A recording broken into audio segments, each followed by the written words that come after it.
भगवान भरोसे Bihar state transport BSRTC Motihari Bihar में सरकारी बस से जोखिम भरे यात्रा करने को मजबूर है यात्री। सरकारी बस से यात्री यदि ये समझ के सरकारी बस से यात्रा कर सेफ और इंश्योर्ड हैं तो ये यात्री भूल कर रहे हैं, क्योंकि मोतिहारी से पटना, मुजफ्फरपुर या दिल्ली, कानपुर, लखनऊ जैसे चलने वाली दर्जनों सरकारी बसें बिना परमिट की ही सड़कों पर दौड़ रही है। यही नहीं बल्कि इस विभाग की घपलेबाजी तब सामने आई जब बस में सवार यात्रियों का टिकट जांच किया गया तो नगर निगम की टिकट 5 रुपए के टिकट को 45 रुपए, 7 रुपए के टिकट को 116 रुपए में यात्रियों को दिया जाता है और जिस बस का परमिट ही नहीं है मोतिहारी से मुजफ्फरपुर जाने का, उस बस पर यात्रियों को बिठाकर भेजा जाता है। ये सारा खेल बस डिपो के अधीक्षक के सानिध्य में चल रहा है। लेकिन इस बात की जानकारी जब यात्रियों को लगा तो वे चौंक गए। क्या कह रहे हैं यात्री, जरा आप खुद सुनिए क्या कहते हैं नागेंद्र श्रीवास्तव यात्री। दूसरा यात्री मनोज कुमार। इस मामले में बस पर ड्यूटी बजा रहे कंडक्टर का भी कहना है कि उन्हें यही टिकट काटने के लिए प्रतिष्ठान अधीक्षक राजीव नयन झा के द्वारा दिया गया है। सुरेंद्र सिंह बस कंडक्टर को भी सुनिए। आपको बता दें कि मोतिहारी बस डिपो से जिन बसों में खचाखच यात्रियों को भरकर मुजफ्फरपुर और पटना के लिए रोज दौड़ाया जाता है वो पूरी तरह से अवैध है, क्योंकि ये सभी गाड़ियां नगर सेवा के लिए बहाल किया गया था और इस बस में सवार लोगों को जो टिकट दिया जाता है उस पर भी नगर सेवा लिखा गया है और बिना परमिट के रोज जाती है पटना और मुजफ्फरपुर। ऐसे में आप खुद समझिए कि अगर कोई बड़ी घटना घटित होगी तो यात्री कैसे दावा कर पाएंगे कि वे नगर सेवा के बस से पटना व मुजफ्फरपुर जा रहे थे। बसों का परमिट नहीं मिलने का वजह भी यही है, क्योंकि ये सभी गाड़ियां सिर्फ नगर सेवा के लायक ही है, बावजूद इसके कानून को ताक पर रखकर बस को दौड़ाया जा रहा है। आपको बता दें कि मोतिहारी बस डिपो से कुल 29 गाड़ियों को नेशनल हाईवे के सहारे मोतिहारी से बाहर मुजफ्फरपुर और पटना के लिए भेजी जाती है, जिसमें से मात्र 8 गाड़ियों का ही परमिट है जो डीलक्स व सेमी डीलक्स है। बाकी सभी ऑर्डिनरी की कैटेगरी में है जो बिना परमिट की चलती है। ये हम नहीं कह रहे हैं बल्कि इस डिपो के अधीक्षक खुद स्वीकार कर रहे हैं। जरा सुनिए खुद उनकी जुबानी यह चौंकाने वाला सच क्या कहते हैं राजीव नयन झा, प्रतिष्ठान अधीक्षक। सरकार द्वारा जो सरकारी बसों पर स्लोगन लिखवाया है उसे भले ही जानता माने, पर सरकारी बाबुओं के लिए वह सिर्फ स्लोगन मात्र ही है, क्योंकि उसे कानून का भय नहीं, क्योंकि यहाँ सरकारी गाइडलाइन नहीं अपनी हुकूमत चलाते हैं डिपो की अधीक्षक साहब। इस खबर को देखकर आप खुद सोचिए और निर्णय लीजिए कि अगर आप BSRTC की बस से यात्रा करते हैं तो कितने इंश्योर्ड हैं। मोतिहारी से अरविंद कुमार की रिपोर्ट। आपका नाम क्या हुआ? मनोज कुमार। कहाँ के लिए यात्रा कर रहे हैं आप? मुजफ्फरपुर के लिए। अच्छा, टिकट जरा दिखाइए। आपके टिकट पर नगर सेवा लिखा हुआ है, आपको पता है आप कहाँ का टिकट कटाया है? मुजफ्फरपुर का। मुजफ्फरपुर का। तो कैसे में आप इंश्योर्ड है? सरकारी बस से जा रहे हैं, नगर सेवा का टिकट। ज़्यादा मैं ट्रैवल तो करता नहीं सर, मैं बस से, मैं ट्रेन से ही करता हूँ। 2-3 बार ही गया हूँ, हर बार इसी तरह मिलता है मुझे।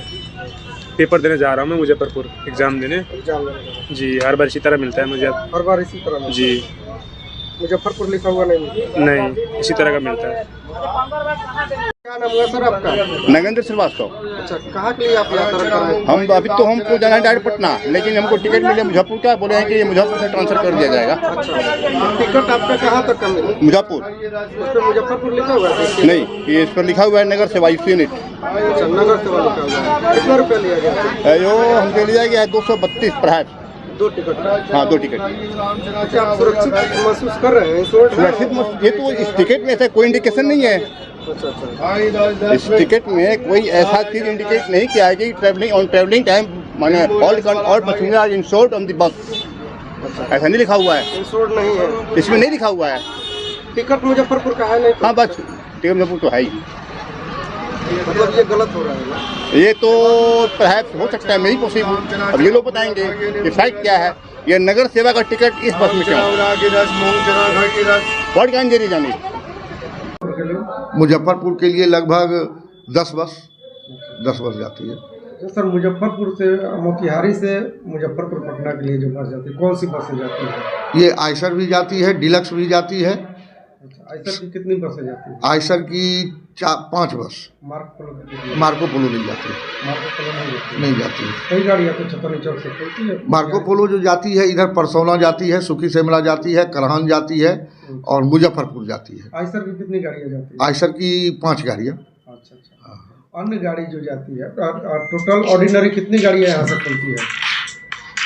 ऑर्डिनरी यहाँ से पटना के लिए ऑर्डिनरी 5-6 गाड़ी। ऑर्डिनरी का क्या परमिट है? किस तरह का परमिट है इसमें? ऑर्डिनरी का कोई परमिट नहीं है, सिर्फ यहाँ डीलक्स और सेमी डीलक्स का परमिट है। कुल मिला के इस डिपो में 29 में लगभग 20 गाड़ी ऑलरेडी परमिट अप्लाइड है, यहाँ चलती अभी सब गाड़ियाँ हैं। लेकिन 538 का परमिट मेरे पास है ऑलरेडी, बाकी बिना परमिट की चलती बाकी अभी बिना परमिट का है। जो 6511 अप्लाइड है। तो वो ऑर्डिनरी जो गाड़ियाँ हैं, मार्क पोलो हो या आइसर गाड़ियाँ, जी जी जी। वो तो नगर सेवा के लिए है ना। तो नगर सेवा तो नगर वही तो 50 किलोमीटर दूर से नगर सेवा हम लोग लाते हैं, जिला में लाते हैं, जिला से ला के फिर उसको कुछ सेमी डिलक्स में, कुछ को डिलक्स में, कुछ को पीपीपी के तहत जो गाड़ियाँ चलती है उसमें दे के हम लोग चलवा रहे हैं। फिर मेरे पास जो लिस्ट है उसमें ऑर्डिनरी गाड़ियाँ लगभग, वो तो बताया मैं, 5 गाड़ियाँ पटना जाती है मेरी।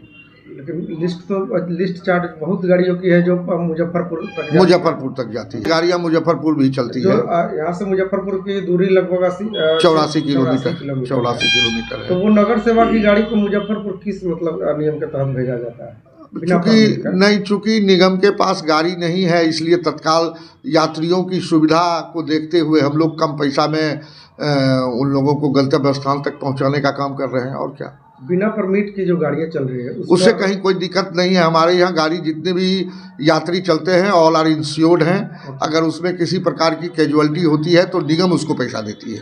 किस आधार पर? जिसका टिकट ही नगर सेवा का हो उससे कोई मतलब नहीं है। अगर वो मेरे यहाँ किसी सेवा का टिकट लेके चल रहे हैं तो वो बीमित है, उनकी कैजुअलिटी दूंगा। यात्रियों को जो टिकट नगर सेवा का जो दिया जा रहा है वो नियम संगत है? नहीं, देखिए ये तो मान लीजिए नीतिगत बात है, इसमें हम कुछ नहीं कहेंगे, क्योंकि हम लोगों को मुख्यालय से जो इंस्ट्रक्शन प्राप्त है उस इंस्ट्रक्शन के तहत ही काम करते हैं।